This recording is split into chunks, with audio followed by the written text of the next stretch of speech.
Okupacinė sovietinė kariuomenė dar tebėra Lietuvoje, nors jau metai, kai yra atstatyta Lietuvos nepriklausomybė. Vykdant Lietuvos vyriausybės 1991 m. spalio 10 dienos nutarimą numeris 415 pradedamas kurti Vidaus reikalų ministerijos vidaus tarnybos pirmasis pulkas, kurio vadu paskiriamas pulkininkas Sergejus Madalovas. Pulko kūrimas buvo nepaprastai sunkus. Skubos tvarka buvo pašaukti pirmieji šauktiniai ir paruošti tarnauti puskarininkiais. Jų paruošimo laikas nuo 5 mėnesių buvo sutrumpintas iki 2 savaičių. Neužilgo 52 jaunuoliai prisiekė Lietuvai Vytauto didžiojo karo muziejuje.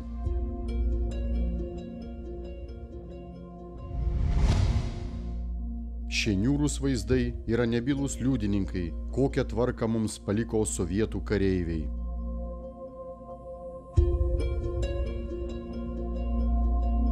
Šauktinių gyvenimo sąlygos buvo blogos, netitiko jokių reikalavimų.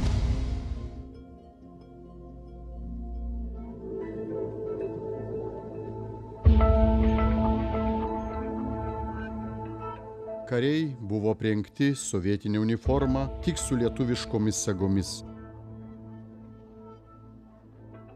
Pratybos vyko kasdien po 10-12 valandų, nebuvo kuo persirengti, kur išsidžiovinti rūbus.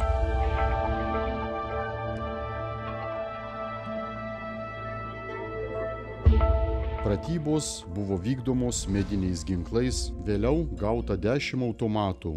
Nebuvo šaudyklos, kariai buvo mokomi apleistame miško karjere. Per neįtikėtinai trumpą laiką pulkas buvo sukurtas, kariai apmokyti, ekipuoti ir apginkluoti.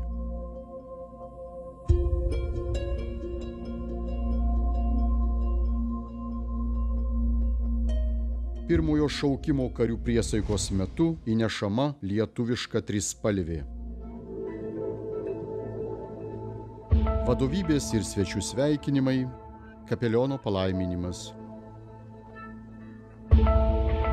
Prisaikdinti kariai iškilmingų maršų žygiuoja pro Kauno sporto halės tribūnas, iš kurių juos stebi susirinkę giminės, draugai, visuomenės atstovai.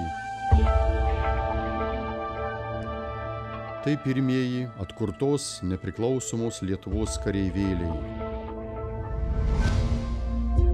Matome Marijampolės griežtojo režimo pataisos darbų kolonijos apsaugos perdavimo momentus. Mūsiškis ir sovietinis sargybų viršininkai raportuoja apie pasirengimą perduoti ir priimti objektų apsaugą. Analogiškai buvo perimta objektų apsauga Alytuje, Pravieniškėse ir Vilniuje. Tuometinė sovietinės vidaus kariuomenės vadovybė piktdžiugiškai tikėjosi, kad mūsų kariai nesugebės saugoti nuteistųjų. Tačiau sovietų kariškių ir nuteistųjų viltys neišsipildė. Tik spėjus perimti paskutinio objekto Vilniuje apsaugą, per 91 metų šventas kalėdas Pravieniškių bendrojo režimo pataisos darbų kolonijoje kilo riaušės. Nors trūko specialiųjų priemonių, o jauniems kareiviams patirties, riaušes pavyko numalšinti be aukų. Vėliau, tai vienoje, tai kitoje pataisos įstaigoje kildavo riaušės, iš viso 14. Jų būtų buvę kur kas daugiau, jei kasmet nebūtų vykdytas prevencinis riaušių malšinimo pajėgų įvedimas į pataisos darbų kolonijas.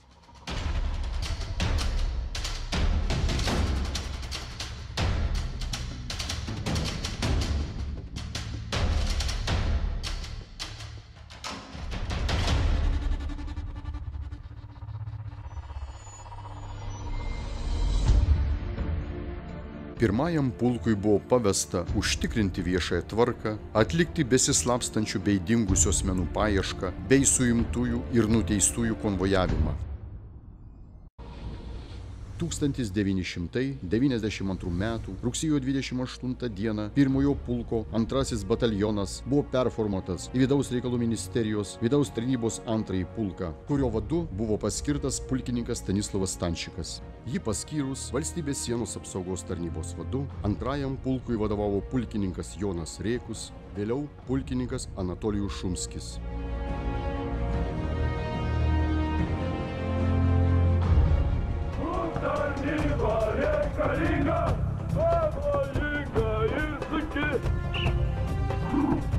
Nuolatinis fizinis ir psichologinis pasirengimas, patriotinis auklėjimas – tai vidaus tarnybos karių tarnybos ypatumai.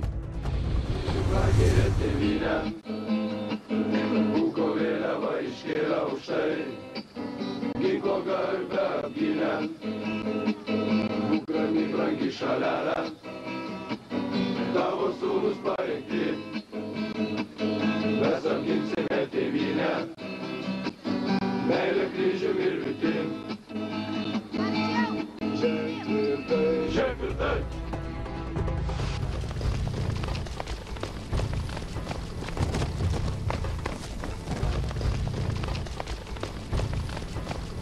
1993 metais pirmąjį pulką laimino jo eminencija kardinolas Vincentas Sladkevičius. Pirmojo pulko karius aš noriu perteikti savo pasveikinimą visiems Lietuvos kariams ir kartu geriausius linkėjimus jiems. Jau savo pačių buvimo, kad esate tokie Lietuvoje, kurie saugos tą ramybę. O pas jūsų buvimas yra jau ramybės ženklas. Užtikrina mums, kad ta ramybė bus išsaugota ir išlaikyta mūsų tautoje. 93 metų rugsėjį vidaus tarnybos pulkų kariai gavo užduotį užtikrinti Švento tėvo popiežiaus Jono Pauliaus II apsaugą. Turime susiklošiusias abipusiai naudingas bendradarbiavimo tradicijas su visuomenė, mokslo, kultūros, meno įstaigomis, katalikų bažnyčia. Padedama neįgaliems mūsų piliečiams integruotis į visuomenę, į valstybės vykdomus projektus. Jie yra supažindinami su vidaus tarnybos karių kasdienybė.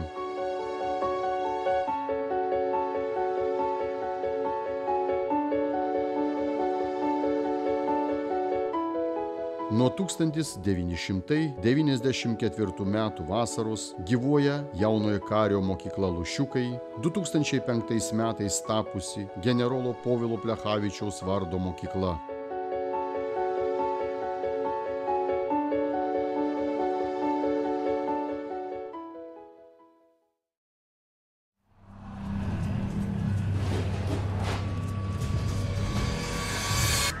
Keitėsi valstybė, keitėsi ir pulkai.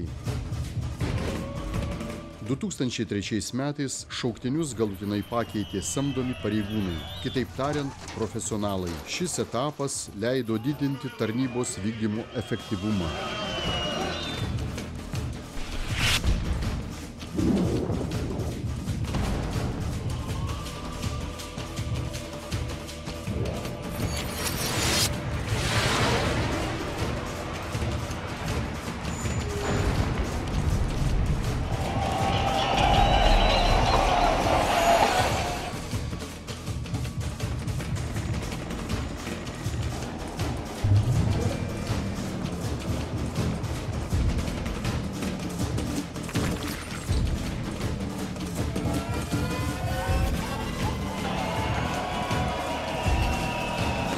Ir 2007 metais pulkų reorganizacija baigėsi viešojo saugumo tarnybos sukūrimu.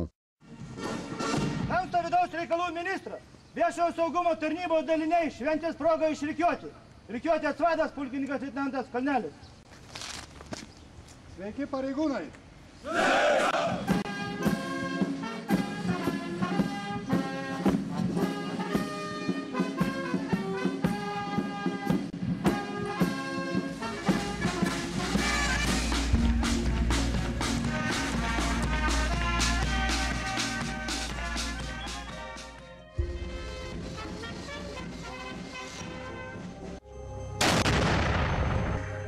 Tarnybos funkcijos. Konvojuoja nuteistuosius ir suimtuosius į laisvės atėmimo vietas, iš vienos laisvės atėmimo vietos į kitą. Į Lietuvos aukščiausiąjį, apeliacinį, apygardos teismus, taip pat ekstradicijos atvejais.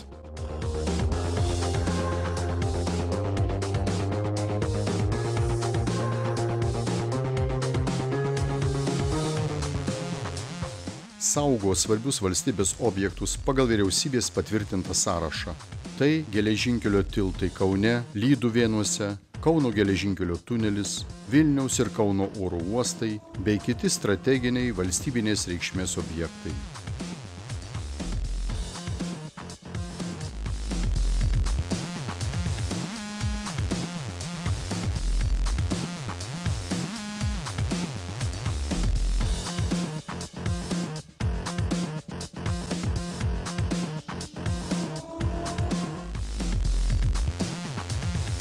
Vyriausybės nutarimu 2014 m. spalio mėnesį Viešojo saugumo tarnybai buvo perduota Klaipėdos suskystintų gamtinių dujų terminalo apsauga.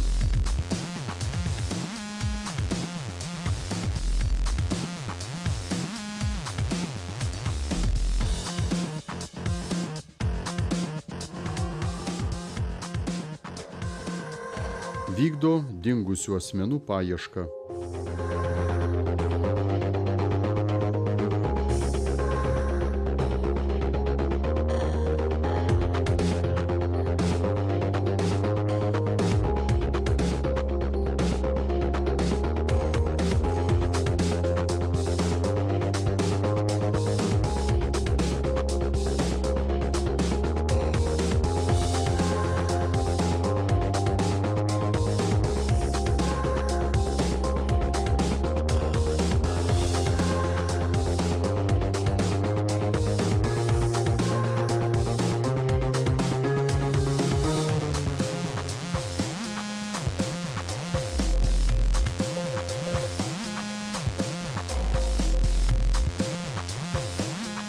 Teisės aktų nustatyta tvarka dalyvauja ieškant iš laisvės atėmimo vietų ar konvojavimo metu pabėgusių asmenų ir juos sulaiko.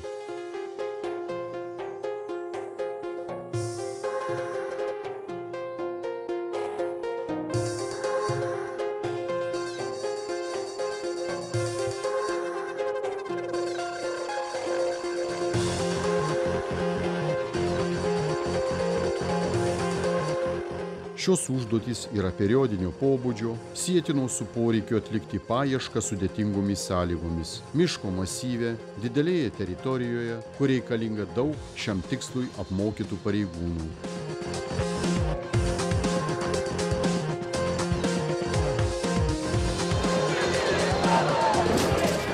Užtikrina viešąją tvarką masinių renginių, sporto varžybų metu, slopina riaušes.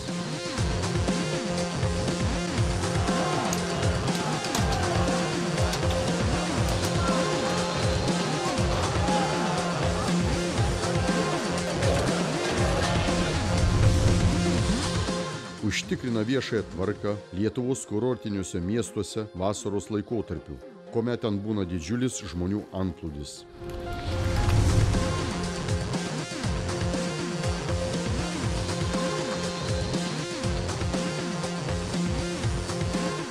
Dalyvauja valstybės sienos apsaugos tarnybos pasienio operacijose.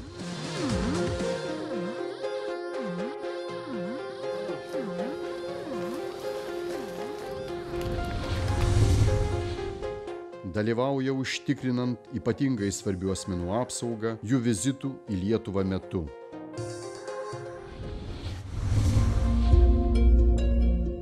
Viešojo saugumo tarnybos pareigūnai jau ne vienerius metus dalyvauja Jungtinių tautų ir kitų tarptautinių organizacijų pajėgų misijose. Tarnybos vado generolo Sergejaus Madalovo vizito į Afganistano Islamo Respubliką metu NATO mokymo misijos vadas generolas William Caldwell aukštai įvertino tarnybos pareigūnų indėlį į Afganistano saugumo pajėgų rengimą.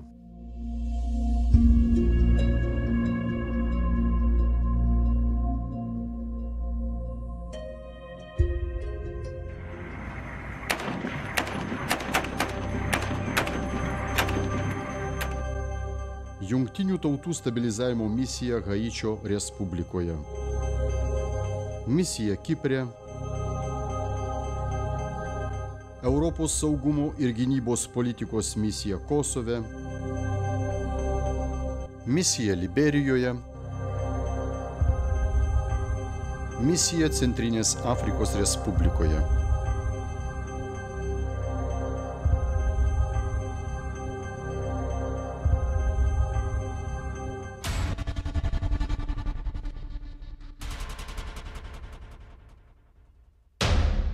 Siekdama tobulinti profesinį pasirengimą, atitikti demokratinės visuomenės keliamus reikalavimus bei prilygti išsivysčiusių ES šalių analogiškoms tarnyboms, Viešojo saugumo tarnyba prie Vidaus reikalų ministerijos bendradarbiauja su Europos žandarmerijos pajėgomis. There is the full membership available to any EU member state which has a police force with a military status. Since 2004, the members have been France, Italy, Spain, the Netherlands, and Portugal. Romania joined the Eurogen 4 in 2008. Secondly, there is partnership status, available to EU states and EU candidate states, which have a military force conducting law enforcement missions. Poland and Lithuania have had partnership status.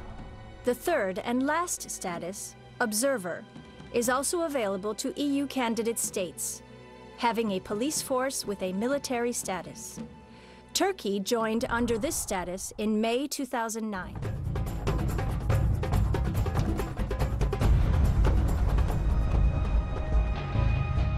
Europos žandarmerijos pajėgos įkurtos ES tarybos iniciatyva atsižvelgiant į šiuolaikinės grėsmes ir krizių valdymų ypatumus.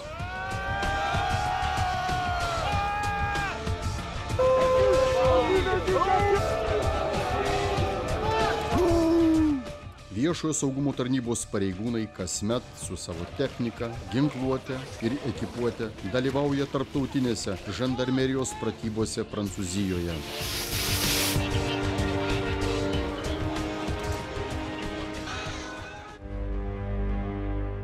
Matome Viešojo saugumo tarnybos Kauno ir Vilniaus dalinių pareigūnų veiksmus pagal aliarmą. Tai yra tarnybos pajėgų perdislokavimus į laikinasias dislokacijos vietas, rengiantis valstybės gynybai, įvedus karo padėtį arba ekstremalios situacijos atveju.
Viešojo saugumo tarnyba turi paveldėtas tradicijas, kvalifikuotą personalą, šiuolaikinę ginkluotę, specialias priemones ir yra pajėgi vykdyti jai pavestas užduotis.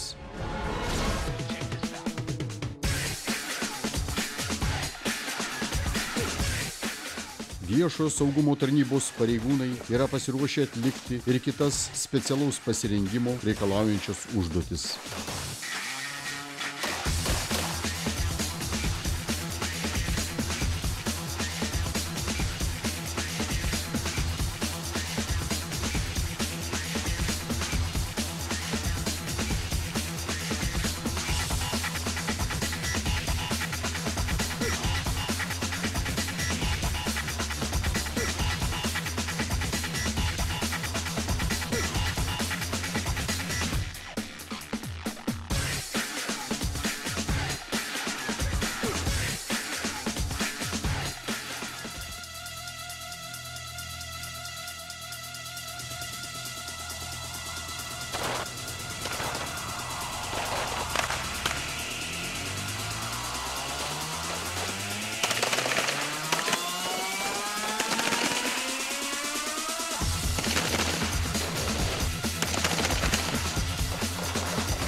Tarnybos pareigūnai nuolat užima pirmasias vietas įvairiose tarptautinėse sporto varžybose.